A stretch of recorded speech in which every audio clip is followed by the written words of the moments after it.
All right, here we see this is the Michael Jackson jury.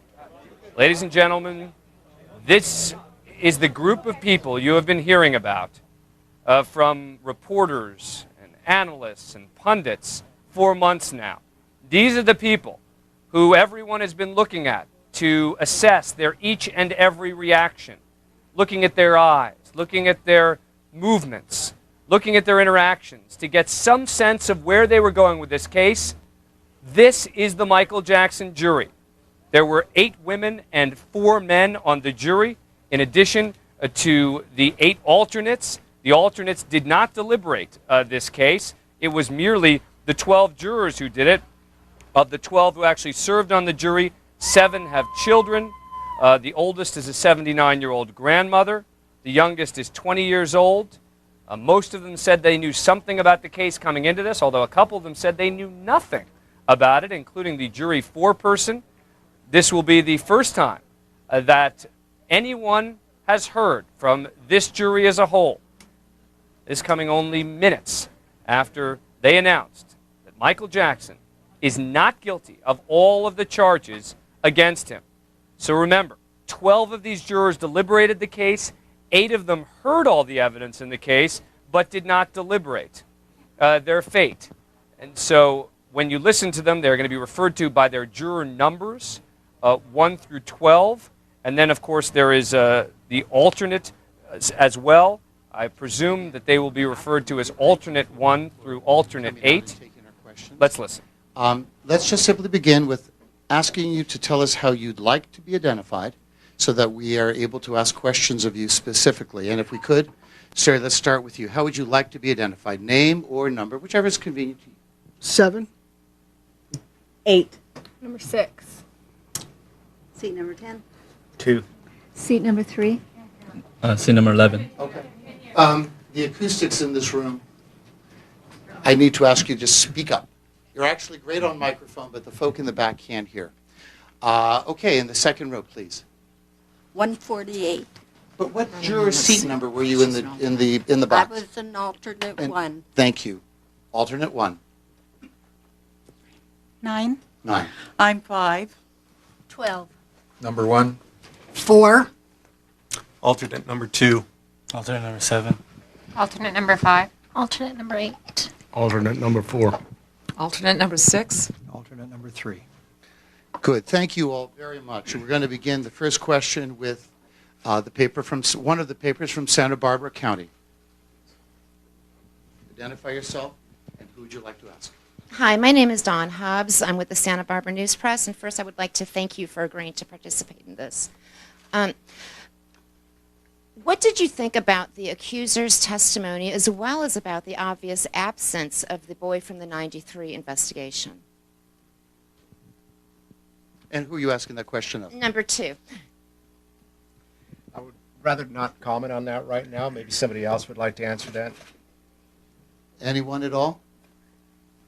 Anyone comfortable with that?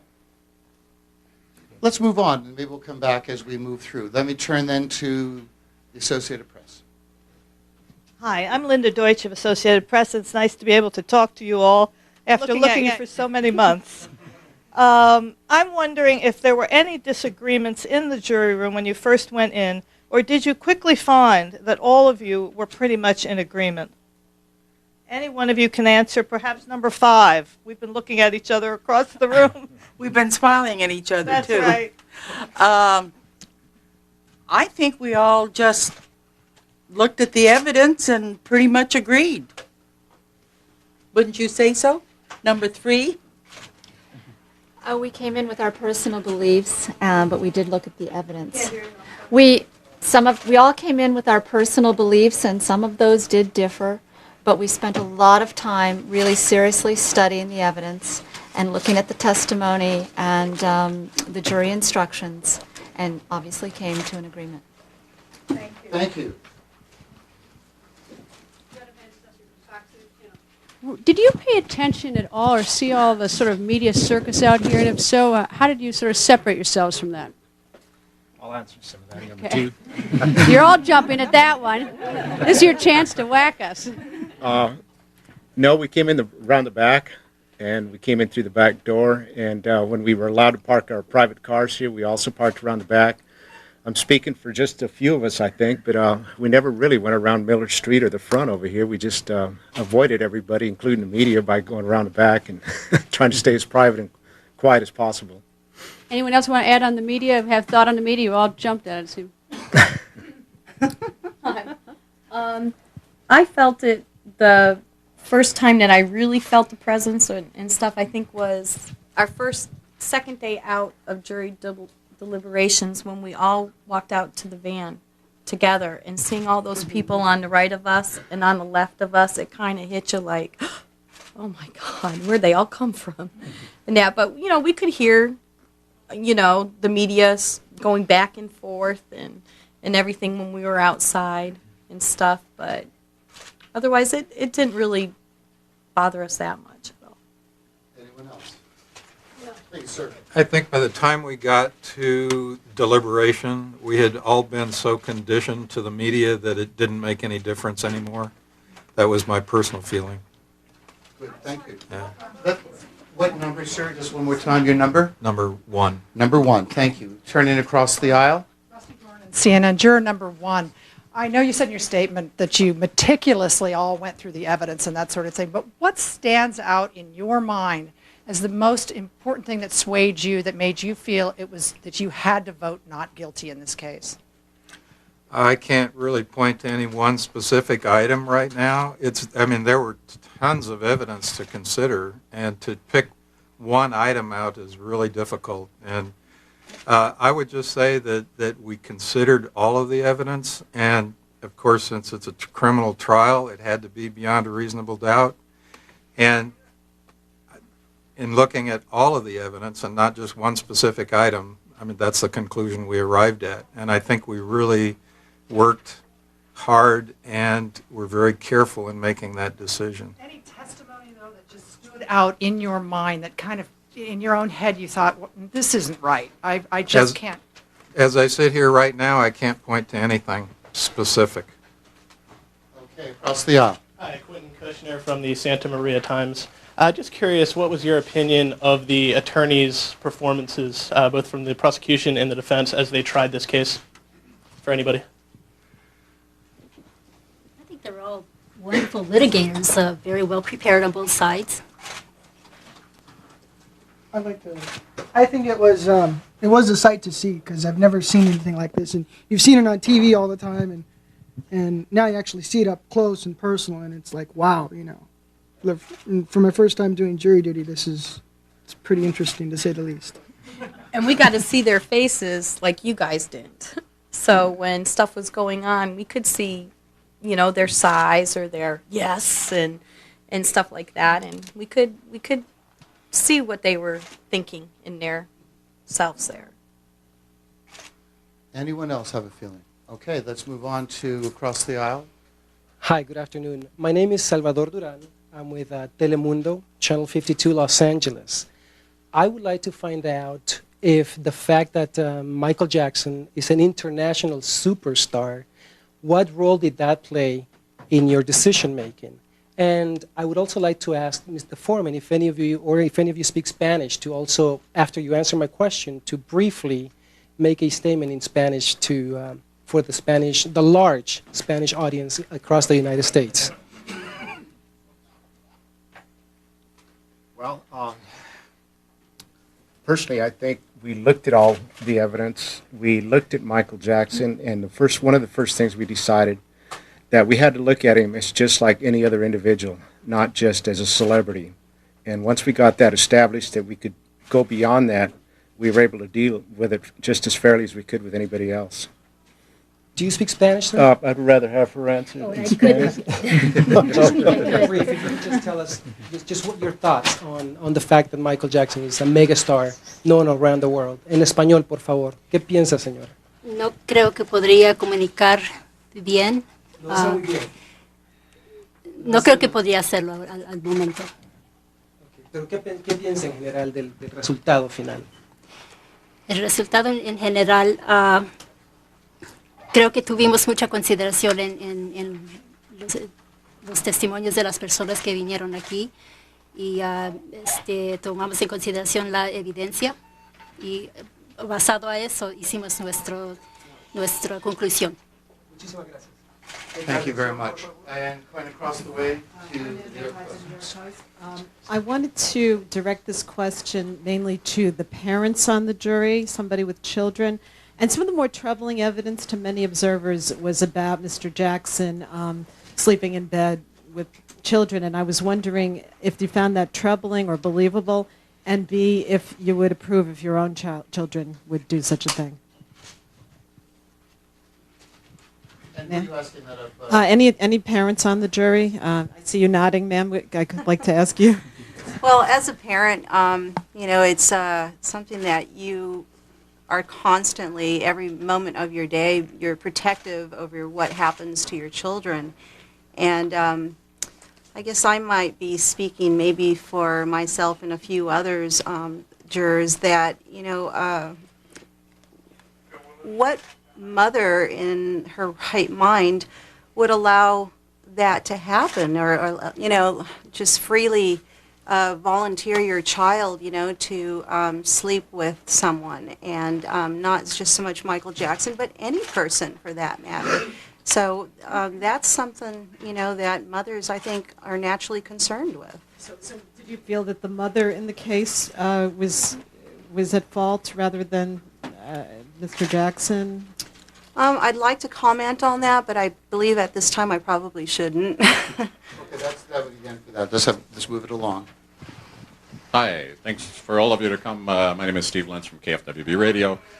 If I could just ask, when the mother, Janet Arvizo, looked at you and said, "It's burned right here in my brain," I can tell you the media kind of laughed. Could I just ask your reaction when you heard, the comment from the mother, when she looked at you directly and talked to you? Are you asking me? Yes, I am. Well, I'm number 10. She said a lot of things that were maybe a little, they came on very strong, and when she said it was something, burned right there, I kind of felt that, she, there was a lot of things probably burned right there, so I don't know how to answer that really. Could we go to the lady behind you there, please? Yeah. I'm number 5. I disliked it intensely when she snapped her fingers at us. That's when I thought, don't snap your fingers at me, lady. Well, number 4, I know. I was very uncomfortable with that. A lot of the witnesses looked over at us from time to time, but then they'd look back. But she didn't take her eyes off of us, so that was a very uncomfortable feeling. Thank you. I know that we're sort of cruising along in our 10 minutes. You guys are feeling okay? I just want to touch base with you. Okay, good. I'm going to stay with print for a moment. We're trying to alternate print TV. So print would go next, and then TV after that. Hi, my name is Nick Madigan. I'm with the New York Times. I just wondered whether there was anybody in all the long line of witnesses, there were, I think, 140-odd witnesses, who you found credible. And if so, why? Because obviously you found everyone, you found him innocent on all counts. So I just wonder whether there was anything that actually rang true, and if so, who and why? And I believe you were interested in talking about that. I'm very comfortable at saying the telephone people were very credible.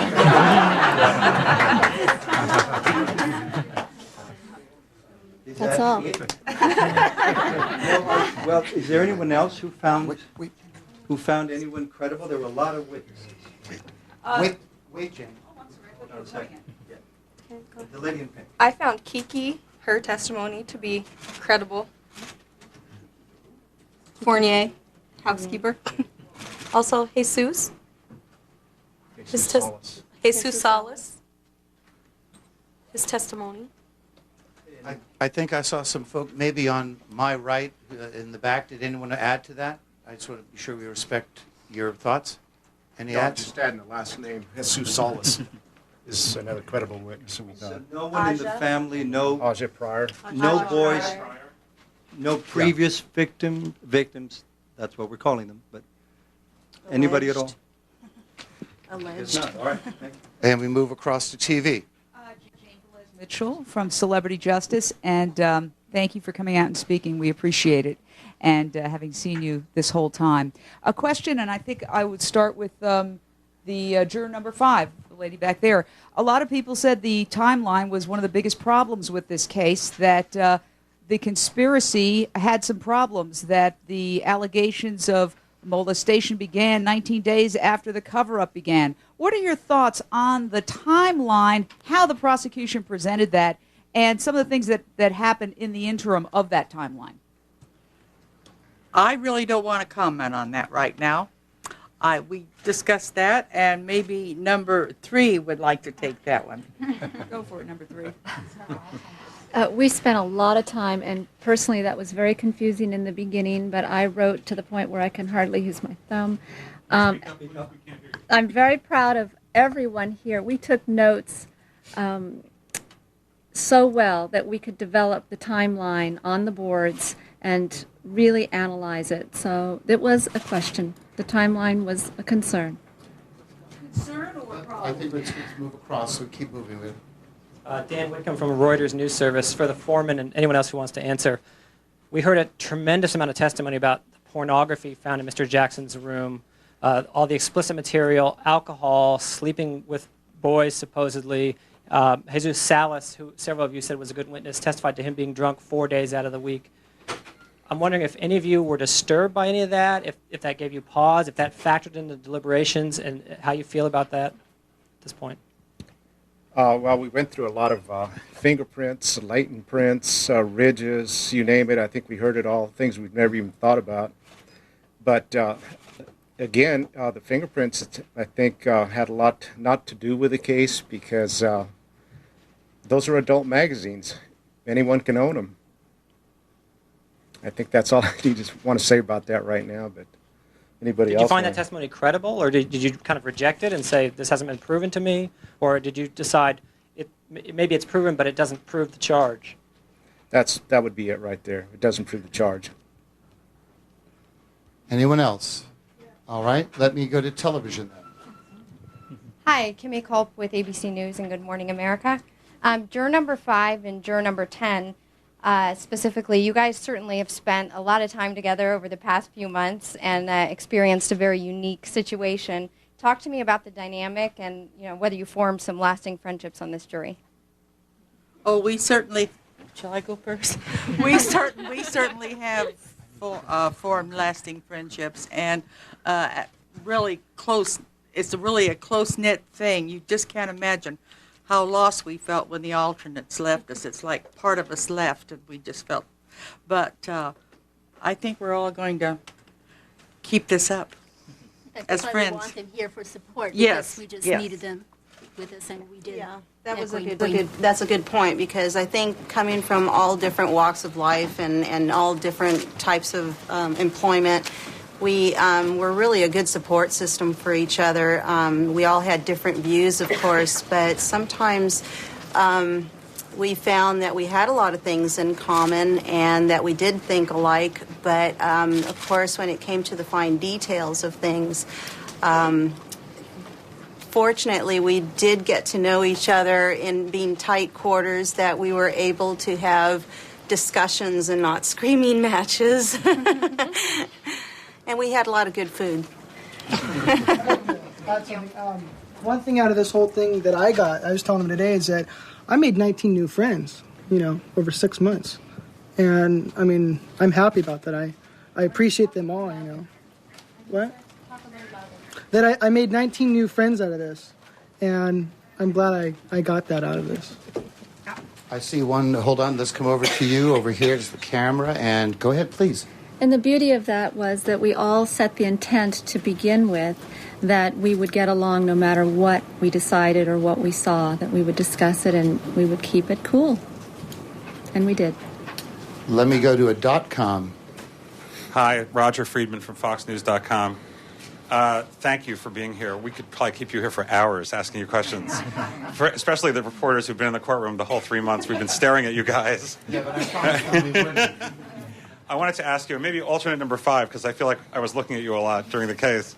2 questions. One is, did the 1108 stuff mean a lot to you? The Macaulay Culkin, Brett Barnes, Wade Robeson, Jason Francia. Did that really play an impact with you? Because that has not been used much in cases, and it was developed especially for Michael Jackson from 10 years ago.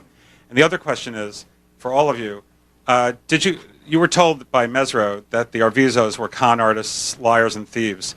Is that something you thought earlier in the game? Is that something that was going through your head while you were watching them as they came and went, and you heard testimony about them?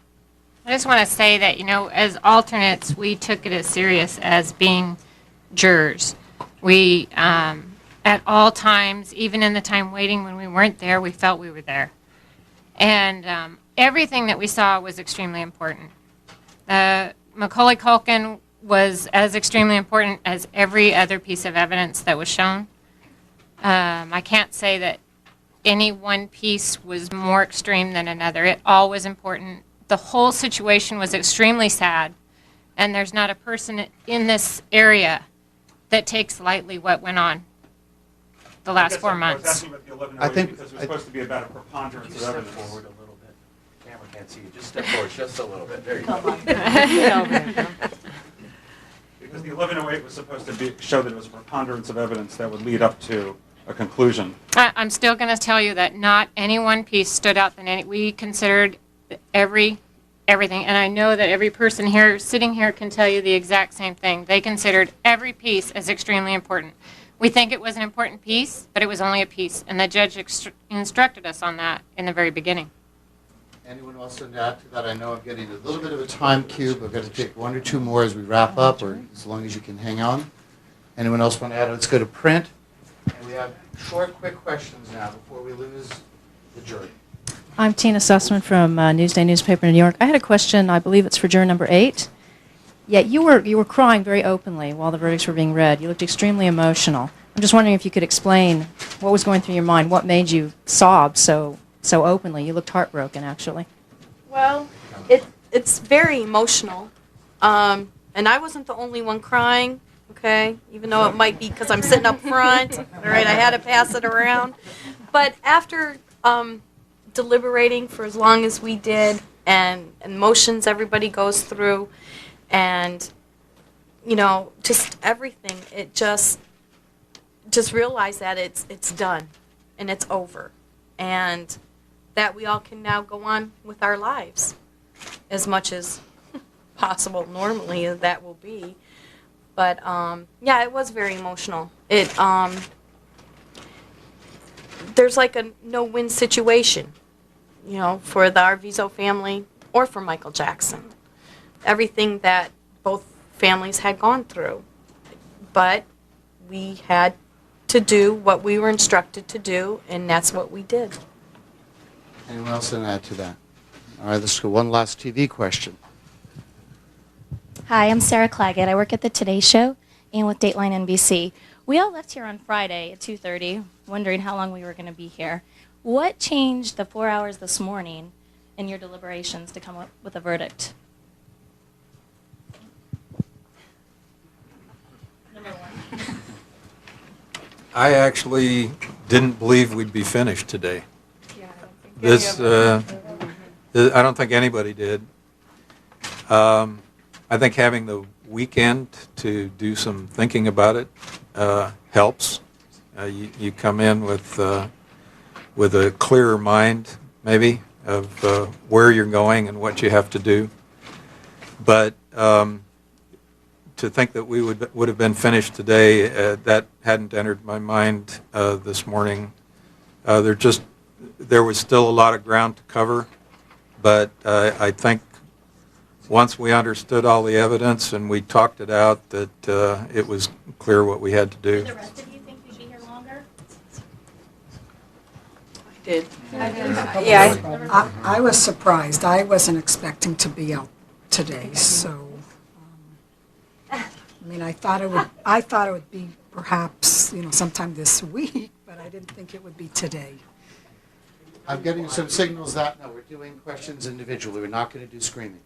I promised them that. I'm going to hold to that promise. I'm getting signals that you're okay for a little bit more a little bit. Can we ask your indulgence? Can I get you water or anything at all? You're all good? All right, let's stay over here for a moment, then we'll go over there. Thanks for doing this. We saw you all taking meticulous notes, and you did an amazing job. Art Harris with Entertainment Tonight and The Insider. Tom Mesereau said this was about reasonable doubt, and I just wondered if you could explain to us what reasonable doubt you all found. Any of Who would like that? Oh, just a short comment. We had 98 pages of instructions, and we referred to them quite diligently, and we kept going back to it. You know, it has to be beyond a reasonable doubt. Anyone else? Anyone else for that? We actually challenged one another in the deliberation room. I mean, it wasn't, I don't want to give the impression that this was a really slam dunk deal where you just go in to a room and 12 people agree. I don't think 12 people can agree on anything except that the sun might come up tomorrow morning. And beyond that, you got to talk about it. And we did talk about it. We challenged the issues, and we came to the decision that pointed to reasonable doubt. Just some inside information. We did have little jobs for a lot of people. We assigned a scriber for ourselves, so she took notes.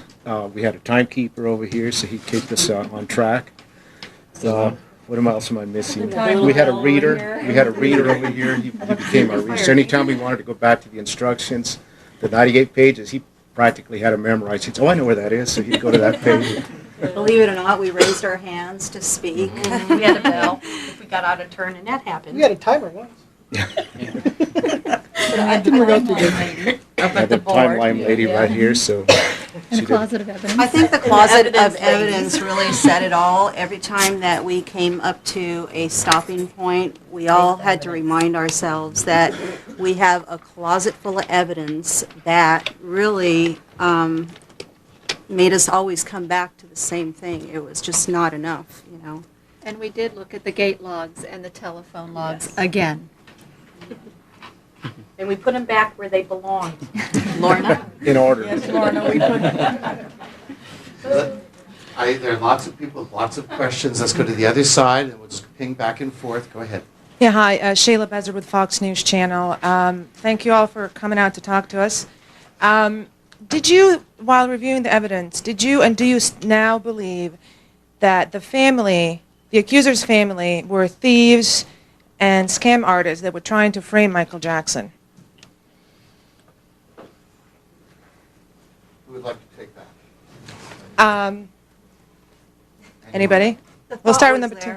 The thought was definitely there. You couldn't help but wonder many times just the way things on the timeline and things just didn't add up. So yes, the thought was there several times. burned in here. And one other thing, too, I guess the mother, when she looked at me and snapped her fingers a few times, and she says, "You know how our culture is," and winks at me, I thought, no, that's not the way our culture is. And continuing, Marty Kasendorf of USA Today. Hello, Martin Kassendorf for USA Today for the four-person juror number 2. Last Friday, I believe you asked the court to have some testimony read back, some of the transcript. Can you tell us just what that was? Well, just briefly, it was on the young man that was the accuser. We just wanted to make sure that we all had the same information in our head so we could talk about it, discuss it, come up with the same answers and the same results. What part of it? Probably the first half, wouldn't you say? Yeah. First 2 days. First 2 days. And let's go to print for LA Times, which would be next. Hold on. Give him a microphone. And Hi, I'm Stuart Pfeiffer from the Los Angeles Times, and I have 2 questions for juror number 9. Your husband is a television journalist. I know that all of you probably had difficulty with this. I'm wondering how you personally, how difficult it was to not talk to your family and relatives and friends about the case and to avoid the massive amount of information that was out there. And then my second question would be totally unrelated. How many votes did you guys end up taking on the different charges, if you could estimate that? Both for number 9? Both for number 9. my husband as a reporter, I don't find it difficult at all. Actually, he's very good. I mean, we don't even talk about it. He knows what we both have to do. And the way I figure it out, if I talk to him and if he spread it out, it will be so obvious it came from me, and I wouldn't even think about that. How many votes? I don't know. Two. Mm-hmm. Two votes on each count or on all counts? It varied. We don't want to say we took 2 votes and stick to that, because we did discuss it thoroughly. I mean, if we weren't sure of something, we would discuss it again. It might be for 2 or 3 hours or the whole day on that one issue. And when we'd vote again, then we felt more comfortable with it. So each count varied as to the number of votes. Let's stay on microphone, otherwise it'll fall apart, we'll lose it. KNX, we'll go to electronic, go there. Okay. Hi, I'm David Singer with KNX News Radio. I have a question for each of you. We all were listening as the judge lifted his order, and you can now read and see about the Jackson case. And I'm wondering, after this many months, if you have any intention of doing that, or if you're completely Jacksoned out at this point. Jacksoned out. I'm Jacksoned out at the moment. I kept all the newspapers, and at some point I would like to go back and look at it, but I think probably, for at least a month, I don't want to see anything. And we'll go just quickly to print now. Frank Swartlow, People Magazine.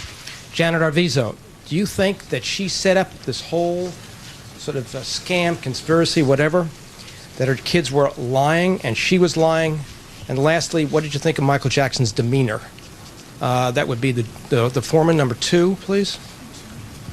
Anyone else? On Jackson's demeanor, I don't know what to say about that, really. We did watch his the way he was sitting there when we could get a glimpse of him, and especially when certain questions were asked, and just for a reaction to see how he was coming across to certain things that were being presented by the witnesses. But Janet Arvizo, maybe somebody else would like to answer that. No comment. We feel sorry. I personally feel that, I don't know, as a mother, to the values and stuff that she has taught them and they've learned, and that is really hard for me to comprehend, because I wouldn't want any of my children to lie for their own gain. I don't know, it's hard. I think we have stuff over here to the right, camera. I was just going to comment on Michael Jackson's demeanor, and from my perspective, where I sat as a juror, I couldn't really see Michael Jackson that much of the time, and even if I had been able to, I probably discounted the fact that he was even in the room for 90% of the time. It was a case where you focus on the witness, you focus on the evidence, and whether it was Michael Jackson sitting there or somebody else, it didn't really affect me much while we were in the courtroom. I know that your forehead raised her hand as well. The only thing I have to say about the Arvizo family is, I felt that there was enough reasonable doubt there. Thank you very much. Let's go to TV, and all right, KEYT show. John Palmentary with KEYT in Santa Barbara. Thank you very much for speaking to us. The district attorney said he thought the case actually went a little bit fast. This is for any of you. Did you think that you needed more information, that you were going to get more information, or did you at some point say, we've heard enough, we can make up our decisions, they're just grinding our way or bringing out more people, that we don't need any more of this, that we've heard enough? Or did you think that we're going to have several more weeks of testimony? Go ahead, somebody. Did it go fast for you? I felt like we were really left in the dark about some things, and questions weren't answered, but we had to make do with what we had and the evidence that was given to us, and we did it. Were there some questions that you were left in the dark on that you want to tell us about? No, I don't wish to share them right now. And no, it did not go fast. That is far from a good statement. Did you expect more information? Did you? We expected probably better evidence, you know, something that was a little more convincing, and it just wasn't there. You know, it just wasn't there. There was times when some things would be brought up, and I'm speaking personally for myself, that present certain evidence, and you think, okay, come on, give us a little bit more, and we'll go with you on this one, or we'll think about this. But then they'd cut it off, and you think, okay, now what? Somebody else going to present this later? Sometimes that wouldn't happen. I'm trying to catch timekeepers. Yeah, I think yeah. we're okay, and again, yes from a few. So I know we. Oh, you wanted to answer, sir? I'm so sorry. I was just going to comment too. I think in a case like this, you're hoping that maybe you can find a smoking gun or something that you can grab onto that says absolutely one way or another. And in this case, we had difficulty in finding that. So by the law, you can only rule in one direction.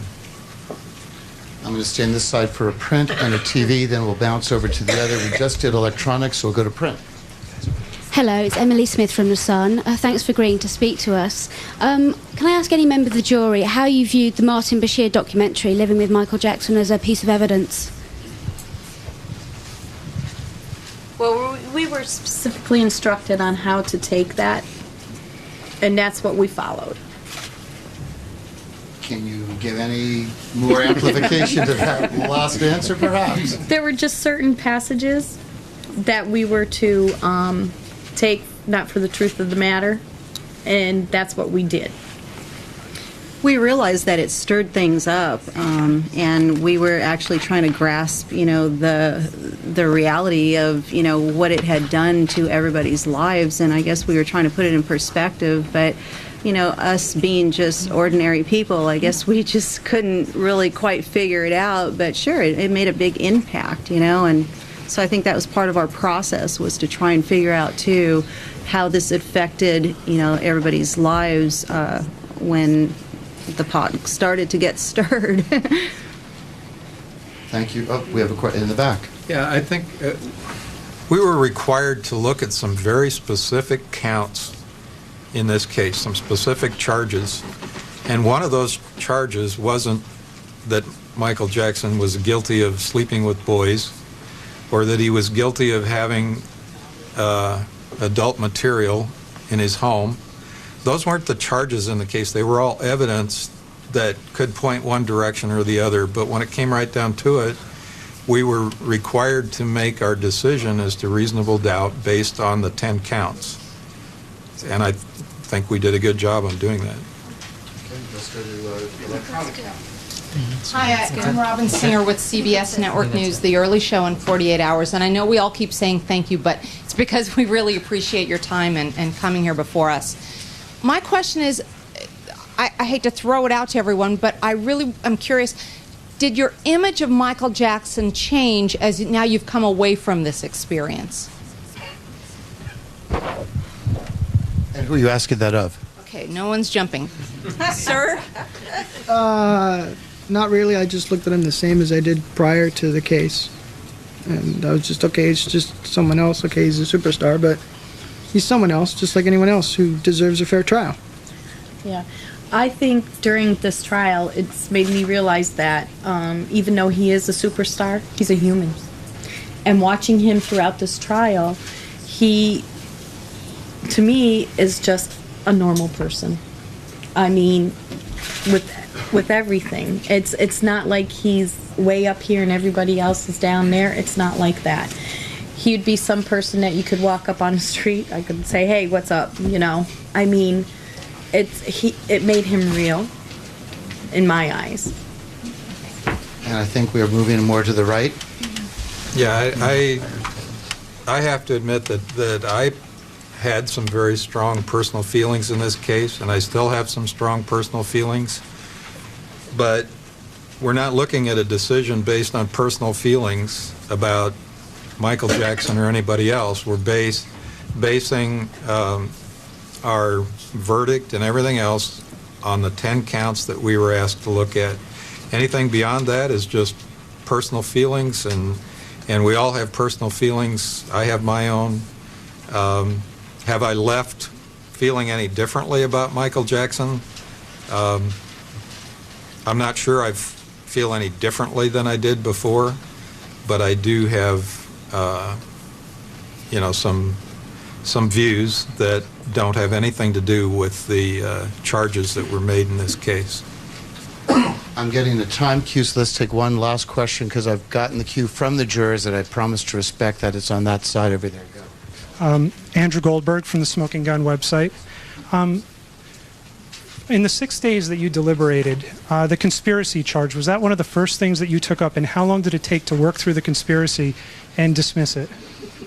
That's what we started with. I'll say briefly, I'll just say that we started with a conspiracy, then we read the directions, we read all this and that and the other, we discussed it. We couldn't get anywhere past that, so we went ahead and tabled it, we talked about other things, and that's the last thing we came back to. Let me just ask maybe to actually, if I might just start at the far left end, and just ask you all, perhaps in closing, how that you've spent 5.5, 6 months doing this. Give us some thoughts about how you're going to start to decompress, or what the first sorts of things you want to do as you come out of this experience. And we'll just work our way through. If you would just begin by telling us your number, kind of a closing thought, if you will. Just share as you're getting ready to leave and finish this experience. What's going through your mind?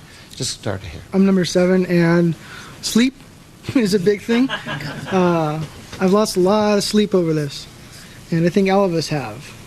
And so it's going to take a couple days because your brain's kind of in a mode where there's an alarm that you don't even set, but there's one in your head that goes off every morning at a certain time. And yeah, I think that's one of the big things I'm going to like. But I mean, just getting back to everyday routine, that's going to be a little different, but it's worth it. Thank you for sharing that. Let's just move to the right.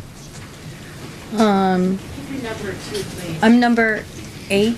Right? 8. You're next to me. I'm next to him. Number 8.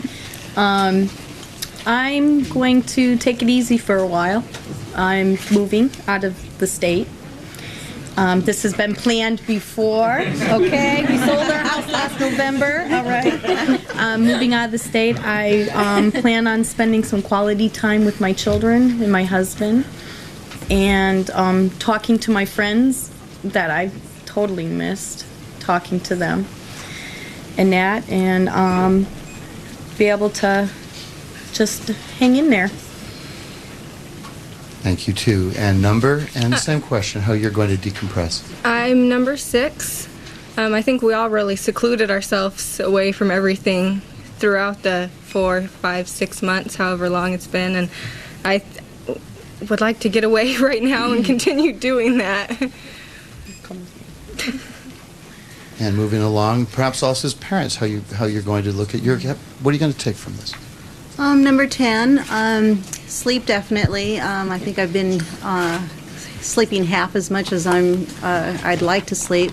But just being able to now just relax and be able to just like enjoy a glass of wine and just shut your mind down for a little while, because it seems like it just keeps going and going. And the stress level was really high, and it's hard to be able to just be in a room with people and not have your mind wander back to the things that you were worried about the night before. So yeah, decompressing, definitely just being able to go back to, I guess, having a normal life, what we're used to doing. Thank you. And eating. Number 2, I think I got acquainted with Rolaids, Pepto-Bismol, you name it. I think it's... We had sold our house originally, and then I got summons to report for jury duty, and it just went from there. But like she said, and so many others, lack of sleep, probably 3-4 hours of sleep a night. You wake up and it's on your mind constantly. You wonder what you're doing, why you're here.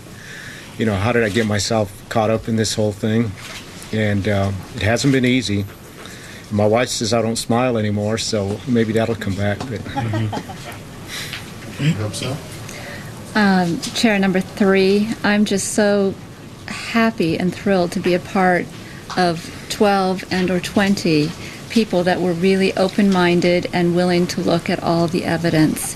And my hope is that the world has confidence in us because we took this as seriously as we've taken anything in our life.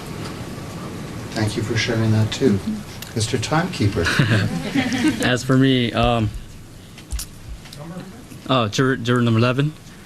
For me being the youngest juror, first of all, for me being the youngest juror, it's going to be a good experience for me. And I've been the quiet one actually throughout the whole group, But I haven't told anybody. But like how Mikey said as a juror, he said that 19 new friends. So and as for me, a lot of sleep, just like everyone says. But it's been a good experience for me. A lot of sleep though. And number 4. I'm number 4, and I'm going to hide in my room and not answer the door or the telephone. Just so you all know. Don't call. I think that's duly noted for number 4. Moving next. Well, I'm juror number 1, and I guess if anybody's going to complain about being here a long time, I guess I should be the one that's complaining because I've been up here the longest. But, I will go back and I'll reintroduce myself to my boss and start a regular life. But, it's really not just about me or each one of the individual jurors when we're up here. Everybody who's in contact with you has some sort of an effect from my serving on this jury. And it's been difficult. There have been good times and difficult times, but it's a rough thing to go through, and I hope people realize that this is not an easy job. It's not an easy thing to do, and that there's a lot of talk out there about, well, okay, when you're selected for a jury, the first thing you do is try to figure out how you're going to get out of serving. Well, this has been a learning experience for me. It's been helpful in a lot of ways, and I appreciate having the opportunity of doing that. Thank you very much. I'm number 12, and I'm just looking forward to normalcy. After sleeping for a week, I may go to work. I miss them. But like number 4, my phone's going to be off the hook for a while, and I may take a little trip. All right, and moving across. I'm number 5, and Monday night's my good night because I play bridge, and I'm going to go play bridge tonight and forget all about this. And then in the morning, when I get to sleep to 7 o'clock, I'm going to get up and head for Sacramento and 4 wonderful little great-grandchildren. That makes it all worthwhile. We wish you a pleasant trip. Thank you. And we'll move next. Number 9, we'll be going away for a few days, and I'm looking forward to going back to work again. And let's move across. And I think also this is a question that should certainly be asked of the alternates. I know that you're here as part of the group, but let's just move across, then we'll go to the back row. Well, I'm alternate number 1, and I've had my week of rest. And how was it? Wonderful.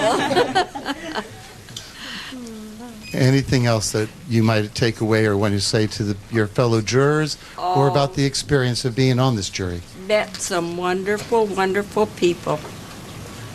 And I hope we do keep in touch. And we'll move to the gentleman directly behind you. I'm alternate 3. I guess I have 2 thoughts. One is that the trial ended for us when the trial ended, and but it did not go away. I've been up at 4 in the morning more than once and trying to figure it out for myself, and realizes that I need testimony, and it's just been a very frustrating time.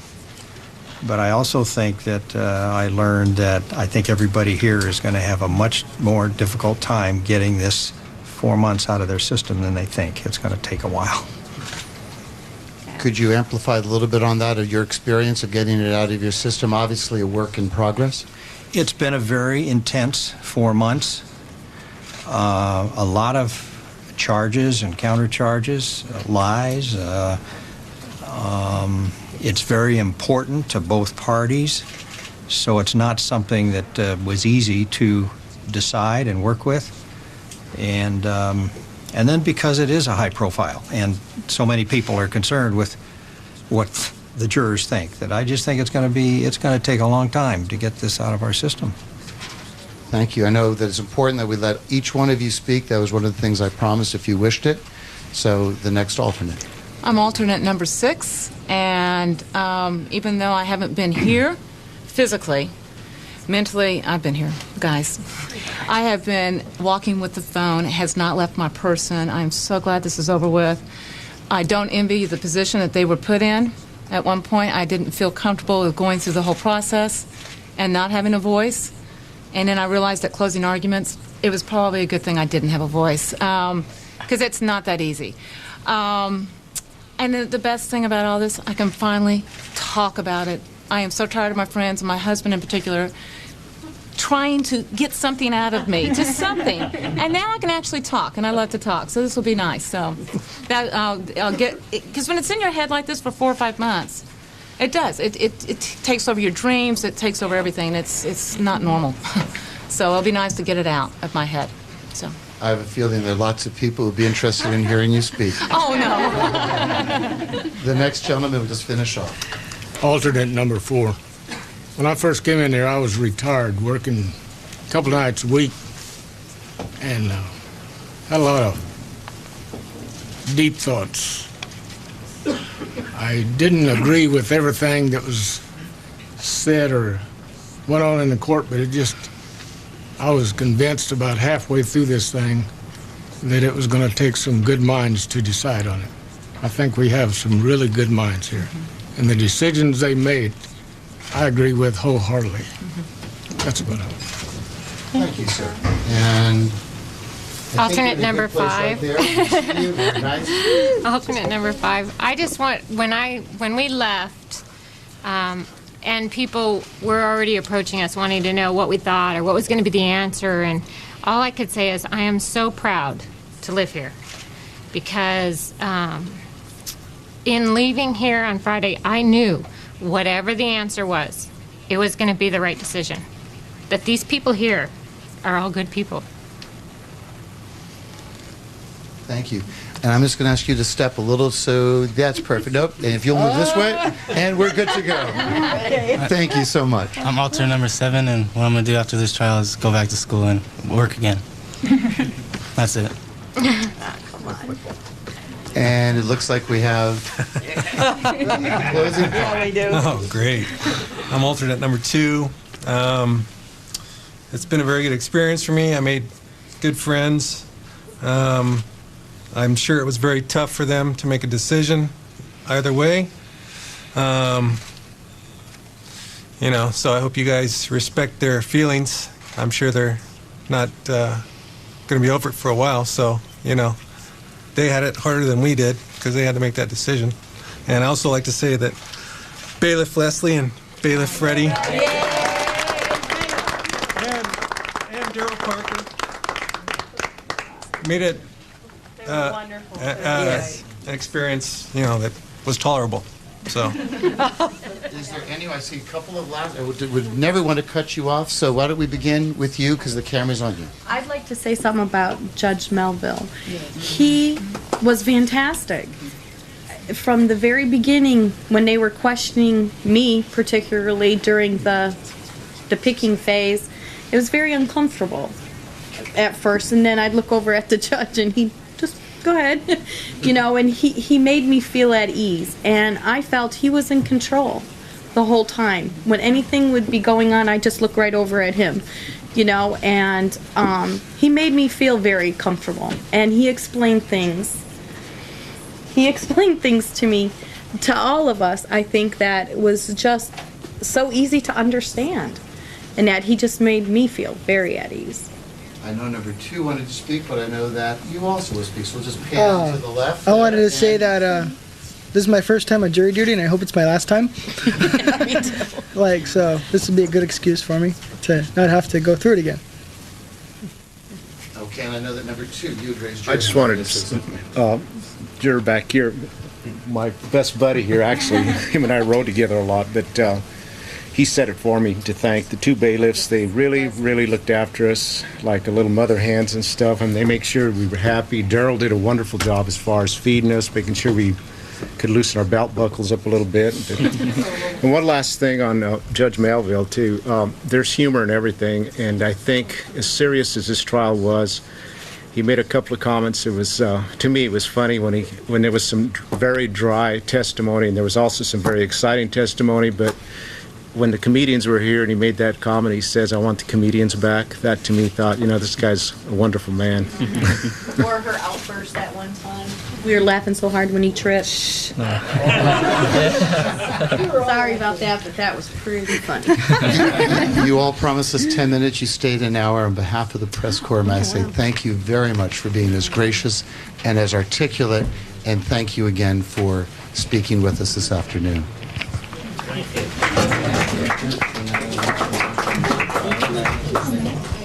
Okay, my butt's used to